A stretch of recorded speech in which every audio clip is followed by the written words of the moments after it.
Là, on rentre dans le dur, hein, au niveau des stock options, c'est-à-dire que c'est quelque chose qui est vraiment un peu plus technique, mais parfois, faire de l'optimisation fiscale, c'est se faire du mal, tout simplement. Alors, la stock option, c'est quoi? Parce que le nom, il est un peu barbare. Ben, c'est un droit que la société donne à son dirigeant d'acquérir des actions à un prix déterminé à l'avance. En fait, donc, on n'est pas vraiment sur le marché des actions, on n'est pas coté sur Euronext, il n'y a aucune action sur la bourse, il y a un contrat entre la société et son dirigeant qui lui donne le droit d'acheter une option sur action à un prix qui est déterminé à l'avance.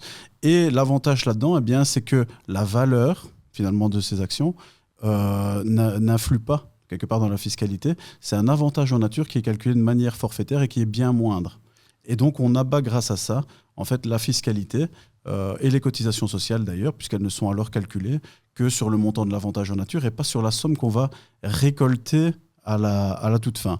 Alors, c'est un peu technique, forcément, comme produit. Il faut faire les choses bien, il faut savoir s'entourer par rapport à ça, mais généralement, on classe ça avant les dividendes, avant tous les types de dividendes, parce que le retour sur investissement pour 100 € de stock option, eh bien, va généralement osciller aux alentours de 74 €. Donc, on va avoir grosso modo 26% d'impôt, et ça, c'est hors concurrence.